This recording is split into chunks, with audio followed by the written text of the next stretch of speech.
हर हर महादेव प्रिय दर्शकों। बात कर्क राशि की होगी और बात जुलाई के महीने की होगी। जुलाई का महीना कर्क राशि वालों के लिए क्या कुछ लेकर के आ रहा है, क्या देगा, कब देगा, कितना देगा, इसी विषय पर इस वीडियो में चर्चा करने जा रहे हैं। आप इसको समझ लीजिए। सबसे पहले तो ये समझ लीजिए आप, न न निर्मितः केन, ऐसा कभी अभी तक किसी ने निर्माण ही नहीं किया है, पैदा ही नहीं किया है, उत्पत्ति ही नहीं की है।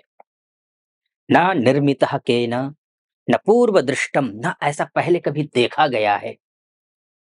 न श्रूयते हेममयः कुरंगः, न ऐसा कभी सुना गया है कि सोने का हिरण होता है। तथापि तृष्णा रघुनंदनस्य विनाश काले विपरीत बुद्धि, फिर भी तृष्णा के वशीभूत होकर रघुनंदन भगवान श्री राम उस हिरण के पीछे भागे माता सीता के कहने पर। इसलिए कहा गया जब सर्वनाश होना होता है, बुद्धि विपरीत हो जाती है।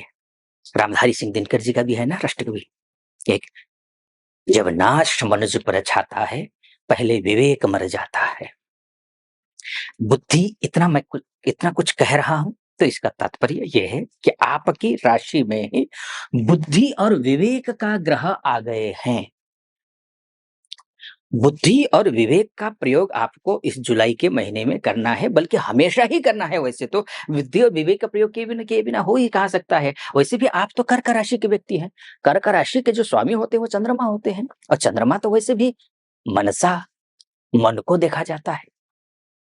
आपको भावनात्मक होकर के, इमोशनल होकर के निर्णय लेने की आदत है, और जिसमें गच्चा खा जाते हैं। लेकिन मेरा निवेदन स्वीकार कीजिए, आप बुद्धि से काम, विवेक से काम लीजिए। काम आप मन लगाकर कीजिए, लेकिन निर्णय आप बुद्धि से लीजिए। और ये जुलाई का महीना खासकर है, इसलिए खासकर है क्योंकि आपकी राशि में ही आए हैं, और ये बुद्धि के ग्रह बुध आपके लिए बुद्धिमान, आपको बुद्धिमान बनाएंगे और सारे कार्य करवाएंगे। क्या क्या करवाएंगे, कब करवाएंगे, इस विषय पर चर्चा करते हैं। आप सबसे पहले तो आप विदेश में रहते हैं, बहुत सारी माताएं हैं, बहनें हैं, भाई बंधु हैं, वो अगर हैं जो एमएनसी में काम करते हैं, विदेश जाना चाहते हैं, किसी प्रकार का ग्रीन कार्ड को लेकर समस्या है, जॉब को लेकर समस्या है, आर्थिक समस्या है, पारिवारिक समस्या है, पीआर को लेकर समस्या है, या फिर यहाँ से विदेश जाना चाहते हैं, वीजा बार बार एम्बेसी रिजेक्ट कर रही है, आपके लिए शुभ समाचार है। जुलाई के महीने में शुभ है, अच्छा है। आप अगर बिजनेस करते हैं, चाहे आप स्वदेश में हो या चाहे आप विदेश में हो, बुध जो होता है वो बिजनेस का भी ग्रह होता है। लग्न का बुध, आपकी राशि का बुध आपको आपका बिजनेस के माध्यम से शिखर पर पहुंचाएगा। कोई नया डील करना है, कर सकेंगे। कोई नया स्टार्टअप करना है, कर सकेंगे।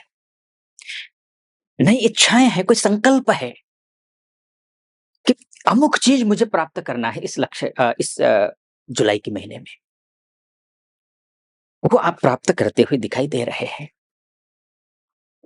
लेकिन शर्त यह है, बिना शर्त के देखिए स्मूथ कुछ भी नहीं होता है। सब कुछ ग्रह दे रहा होता ना तो फिर इतना कष्ट होता ही कि। शास्त्र ये कहता है कि बुध का लग्न में होना, राशि में होना तो अच्छी बात है, ये सब कुछ देगा। लेकिन कर्क लग्न वालों के लिए त्रिकेश बन जाता है, और शास्त्र कहता है त्रिकेश जिस भाव में जाकर बैठता है उस भाव को नुकसान पहुंचाता है। अब क्या होगा कि आप अपने स्वास्थ्य का ध्यान रखिए, आप अपने स्वास्थ्य का ध्यान रखिए। वैसे भी आप सेंसिटिव राशि वाले व्यक्ति हैं। जरा सा खान पान, आचार विचार बदल गया, मौसम बदल गया, आप बीमार हो गए। ये आपका नेचर है, आपका ये बॉडी स्ट्रक्चर है। आपको स्वास्थ्य का ध्यान रखना है, सबसे पहले तो ये करना है। एक तो ये है, ठीक है, बुध। लेकिन हाँ, बुध आपका बिजनेस अच्छा कर रहा है, बुध आपका दाम्पत्य जीवन अच्छा कर रहा है, पार्टनरशिप अच्छा कर रहा है, लेकिन सावधानी बरतनी पड़ेगी, बुद्धिमानी पूर्वक कार्य करना है, आगे बढ़ना है, ये समझ लीजिए।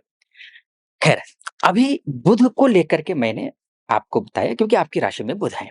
ज़्यादातर समय मैंने बुध को दिया। अभी गुरु भी हैं, सूर्य हैं, मंगल हैं, शुक्र हैं, इन पर भी चर्चा होगी। उससे पहले एक निवेदन आपके समक्ष रखना चाहूँगा। यहाँ तक पहुँचे हैं आप और मेरा विश्लेषण आपको सटीक लग रहा हो, तो चैनल को सब्सक्राइब कर दीजिएगा, वीडियो को लाइक और कमेंट बॉक्स में जाकर के महादेव का भक्त हूँ, गर्व से कहता हूँ महादेव का भक्त हूँ।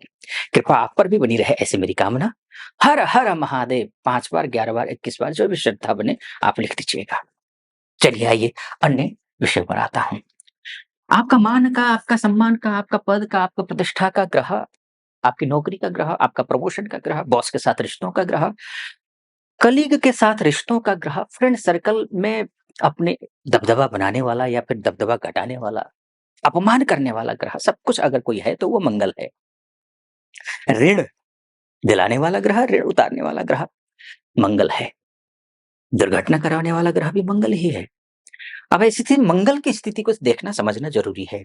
आपके रिश्तों को, आपके निजी जीवन में जो रिश्ते हैं, किसी से प्रेम करते हैं, शादी करना चाहते हैं, बात बिगड़ रही है, बात बन नहीं रही है, कटुता फैली हुई है, मधुरता आ नहीं रही है, तो उस स्थिति को भी देखने वाला या फिर संतान को देखने वाला ग्रह, संतान प्राप्ति का प्रयास कर रहे हैं लेकिन संतान प्राप्त नहीं हो पा रहा है, तो उसको देखने वाला ग्रह, या फिर संतान कितनी ज्यादा सक्सेसफुल होगी उसको देखने वाला भी ग्रह मंगल ही है, और मंगल केतु के साथ है, सिंह राशि में है। ध्यान रखिएगा, सिंह राशि अग्नि तत्व की राशि है, मंगल अग्नि तत्व का ग्रह है, केतु एक बुद्धिहीन ग्रह है, ये मानकर चलिए। केतु के पास जितने भी क्षेत्र जो काम आए हैं ना, वो कर्मेंद्रिय के काम है। कर्म करो, कर्मेंद्रिय के काम है, बस मेहनत करवाओ, परिणाम तक नहीं पहुंच पाता है केतु की वजह से, लक्ष्य तक नहीं पहुंचाता है केतु, कंफ्यूजन घुमा गोल गोल घुमाता है। अगर भौतिक बात हो तो हाँ, अगर मोक्ष की बात हो, है ना, तो वो अलग बात है, उसके लिए केतु परफेक्ट है। तो ये यहाँ पर ये सिचुएशन जो है ना, आपको आपकी वाणी के माध्यम से नुकसान पहुंचा सकता है, बनते हुए कार्य आपके बिगड़ सकते हैं। एक है ना दोहा, मीठी वाणी बोलिए तजी माया अभिमान, ना जाने किस वेश में मिल जाए भगवान। बस मीठी वाणी बोलिए आप तो। ग्रह, अन्य सारे ग्रह, भाग्येश आपका गुरुदेव को देख लीजिए, यहाँ ये अस्त से उदित हो चुके हैं। भाग्य साथ है, बुद्धि साथ है, कर्म साथ है, बस वाणी को भी अच्छी बना लीजिए, ताकि मीठी वाणी बोलिए तजिए माया अभिमान। सबसे माया को तो रखिए, माया के बिना काम ही नहीं चलेगा, पैसा। लेकिन माया के अलग संदर्भ भी होते हैं कि माया के वशीभूत होकर के दूसरों पर अत्याचार करके फिर पैसा अर्जन करना, वो ठीक नहीं है। लेकिन माया को रखना कि नहीं, मुझे चाहिए, मुझे अपना गृहस्थी चलानी है, मुझे कुछ अच्छा एक अपना अच्छा जिम्मेदार पिता बनना है, जिम्मेदार पुत्र बनना है, जिम्मेदार भाई बनना है, तो इसके लिए माया भी जरूरी है, पैसा भी जरूरी है। तो यहाँ पर आपको तजी माया, माया रखिए, अभिमान को छोड़ दीजिए, क्योंकि ये अभिमान उत्पन्न कर सकता है, और अभिमान के तहत आप अपने ऐसा शब्द बोल जाएंगे जिसकी वजह से आप बनते हुए कार्य बिगाड़ सकते हैं। वो मत करना। हनुमान चालीसा का पाठ करिए, एक। दूसरा, आप भाग्येश आपका गुरु है, गुरु की उपासना कीजिए, अर्थात ओम नमो भगवते वासुदेवाय। अब मिलेगा सब कुछ, प्रयास खूब करिए। 9 तारीख से मिलेगा, क्योंकि भाग्येश उदित 9 तारीख के बाद हो रहे हैं। आपको 9 तारीख से लेकर 26 तारीख यानी कि जुलाई, 9 जुलाई से 26 जुलाई के बीच में आपको मिलेगा, बहुत कुछ मिलेगा।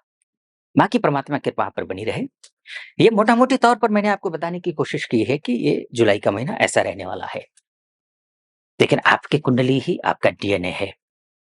अगर आप अपनी कुंडली के बारे में चर्चा करना चाहते हैं मुझसे, तो आप इस जो नंबर है उस नंबर पे कॉल कीजिए, व्हाट्सएप कीजिए, मेरी टीम से बात कीजिए, अपॉइंटमेंट ले लीजिए, मैं स्वयं आपकी कुंडली का विस्तार से विश्लेषण करूंगा।